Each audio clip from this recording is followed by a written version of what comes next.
This is RTV6 News at 6, working for you.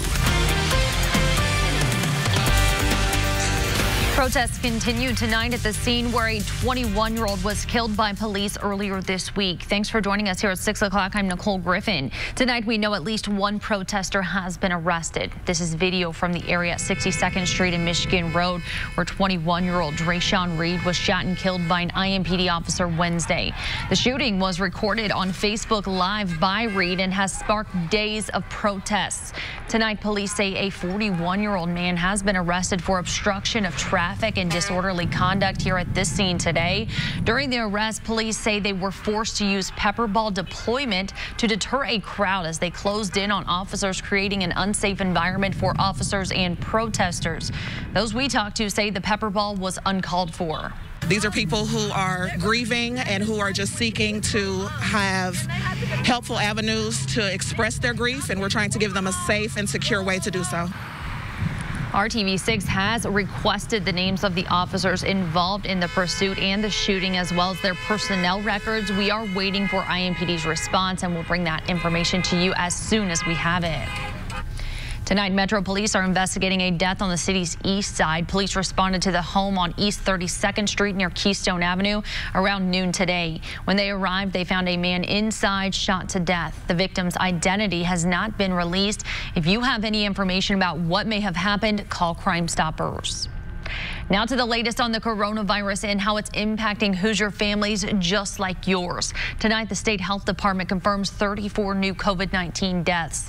Meanwhile, state officials say there are 645 new COVID-19 cases in Indiana. Case information is reported based on when the data is received by the state health officials and can span over multiple days.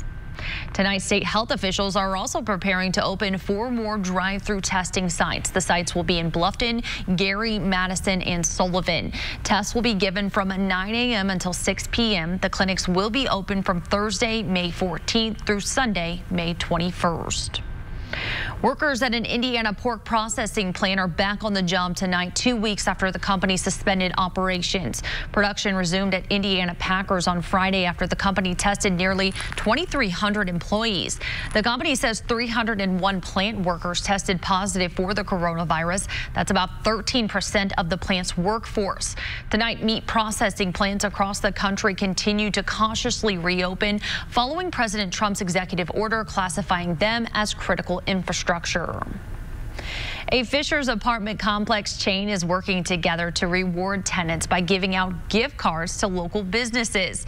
Troy Washington is working for you to explain the initiative is designed to boost the businesses surrounding the properties during the pandemic. We're all entrenched in Fishers and in the Southport Emerson area. We're a part of this community, and we want to be able to give back and support those local businesses.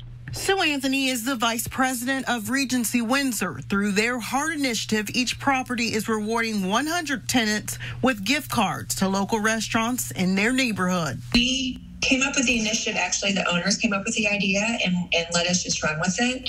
We have 4 communities in the Indianapolis area: Sun Bluff, Sun Lake, the Woods of Britain, and the Lakes of Windsor. We were each given the task to pick local, small, family-owned businesses, restaurants that we have some type of contact with. The goal is to not only reward the tenants for paying on time during the pandemic, but to also pour into those restaurants surrounding the properties who desperately need the help right now.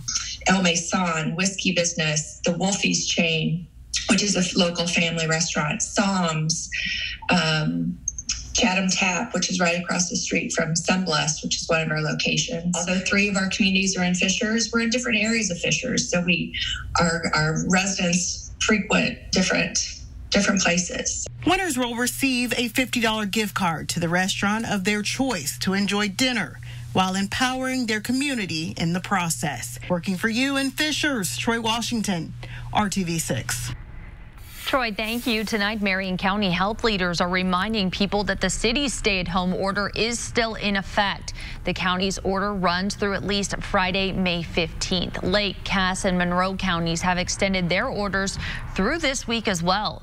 Governor Eric Holcomb started easing restrictions in other parts of the state earlier this week.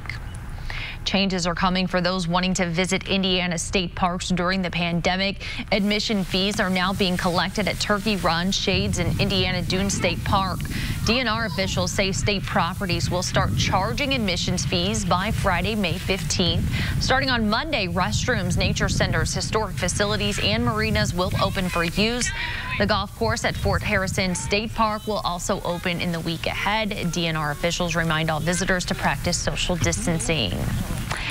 Now to your Storm Team 6 forecast. Kyle, it was a good afternoon to get outside to those state parks. This morning, it was a little chilly. At least we're seeing some sunshine today.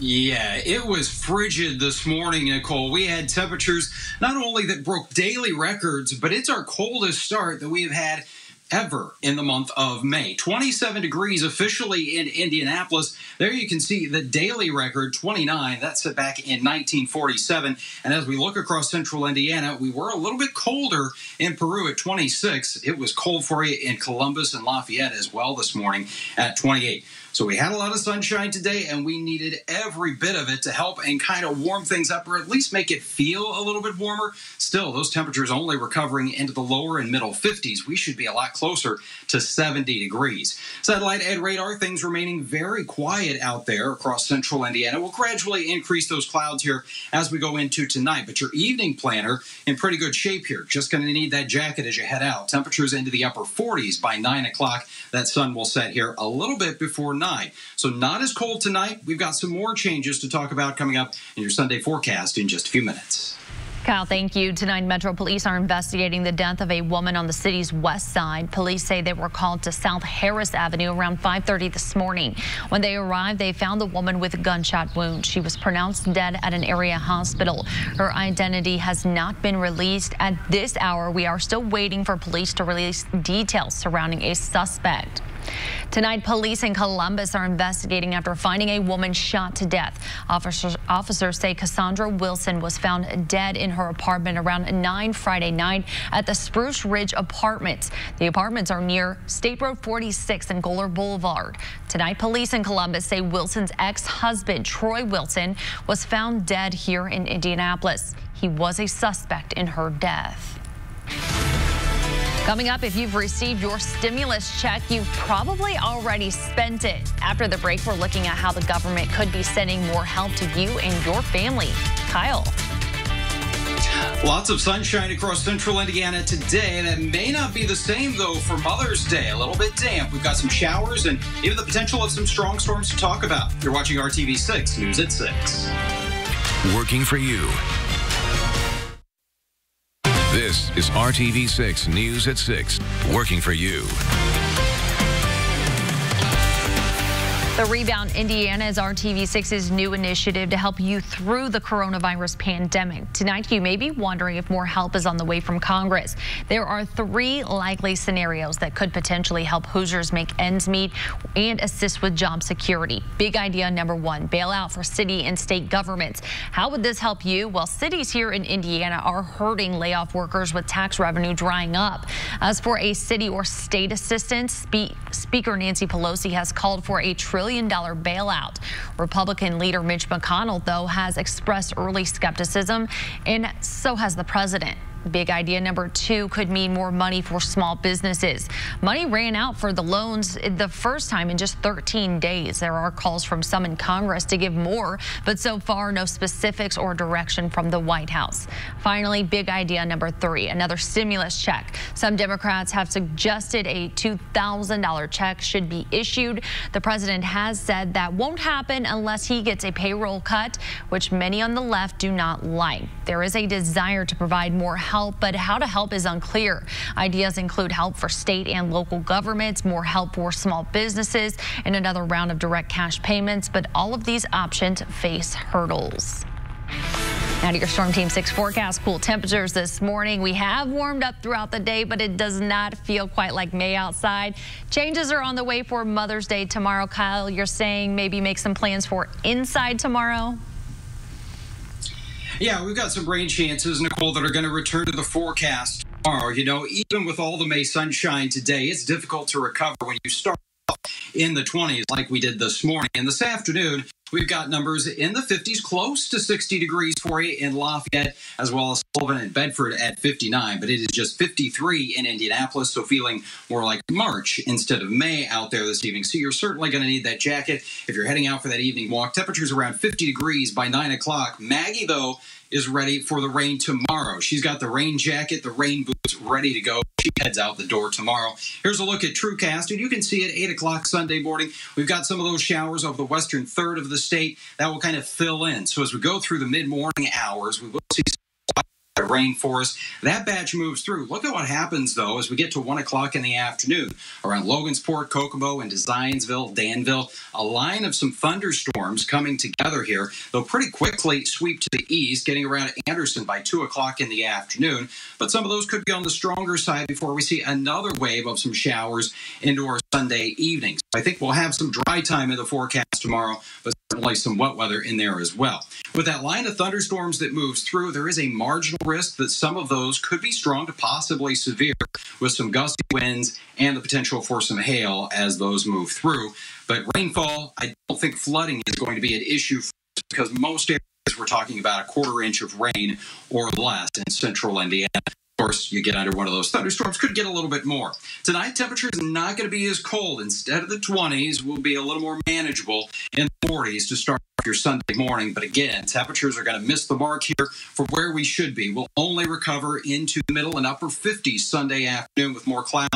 And again, occasional chances for rain. Your high 57 in Danville, Muncie, and Noblesville, 58 degrees in Columbus. It's going to be a breezy day as well. Steady winds around 20 miles per hour, and you can see some of those gusts are going to be close to 30 as we go through the afternoon.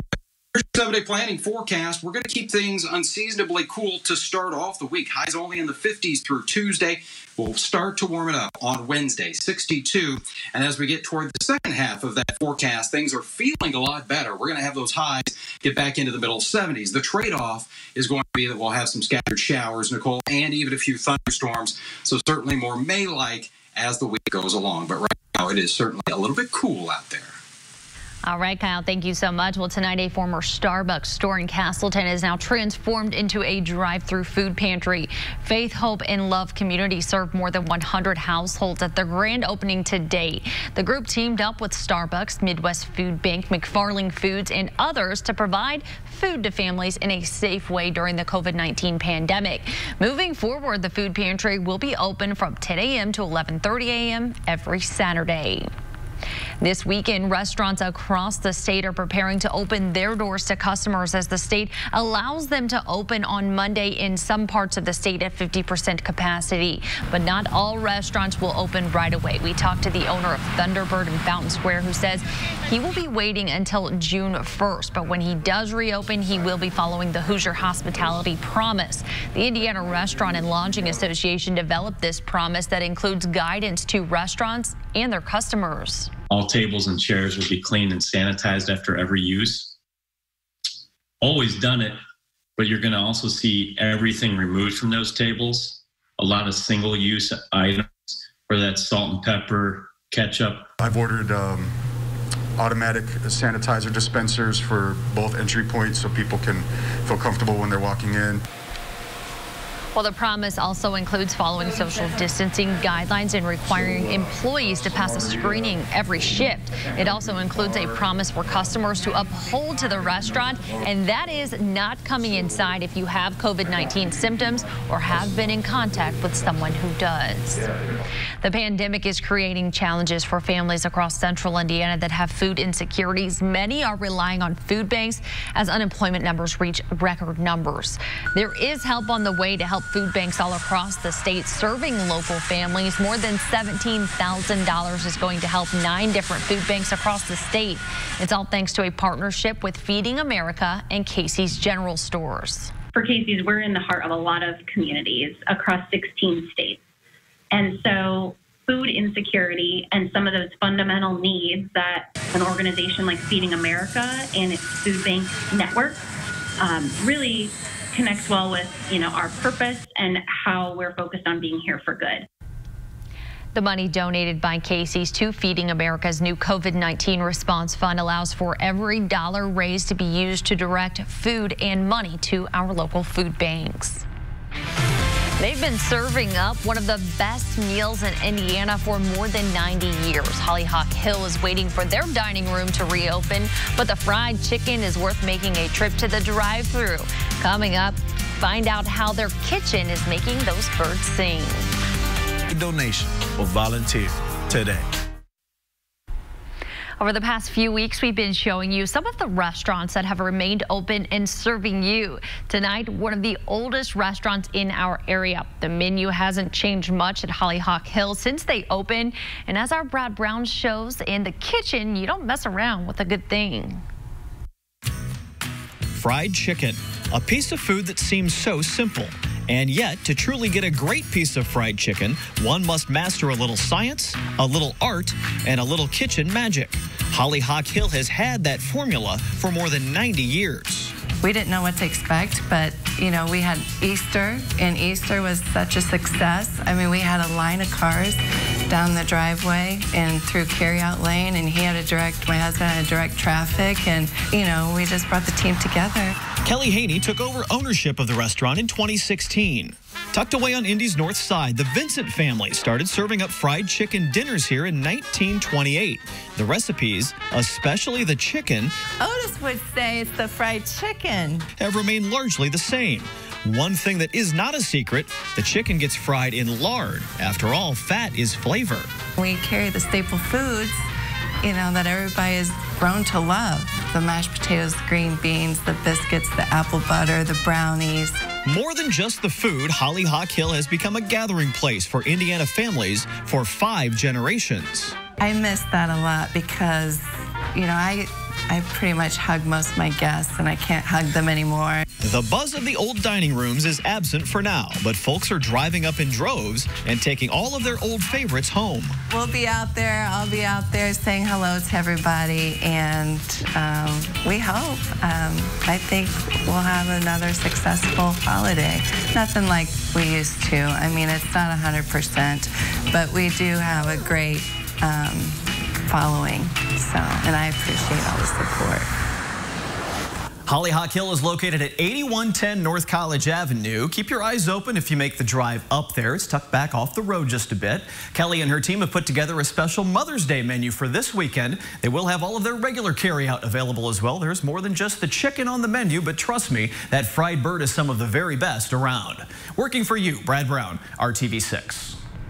Brad, thank you. We're Open Indy is RTV6's effort to showcase the businesses that are still open to make sure you know the options available to you. Go to our website, theindychannel.com/open, to see what restaurants and businesses are still serving you.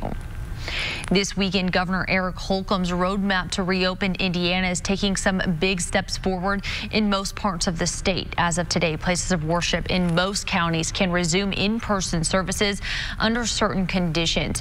Pastor Matthew Ball at Faith Apostolic Church of Carmel is getting ready to welcome parishioners back to pews. Some of the precautions include only allowing the building to fill up to 50% capacity.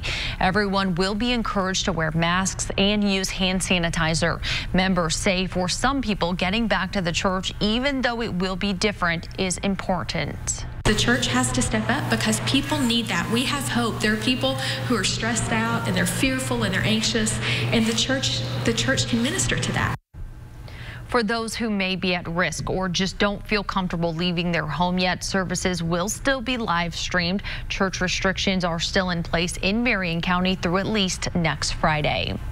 Coming up after the break, the unique way one Central Indiana mom-to-be is celebrating her bundle of joy hours before Mother's Day. Are shipped directly from a U.S. warehouse. Just ahead of Mother's Day, a first-time mom is getting showered today in Anderson. Due to COVID-19, this wasn't your typical baby shower. Cheyenne Ellis lives in Anderson. Her family organized this drive-through baby shower after seeing other parades like this for birthdays and graduations. It was stressing me out to think that I wouldn't have a baby shower because we needed stuff, but now I get to have one, so I don't have to stress so much. It's really good that people are still willing to help out, considering that they got like all their own personal stuff going on and everything. Well, they are expecting a baby boy at the end of the month. We say congratulations to you guys. Kyle.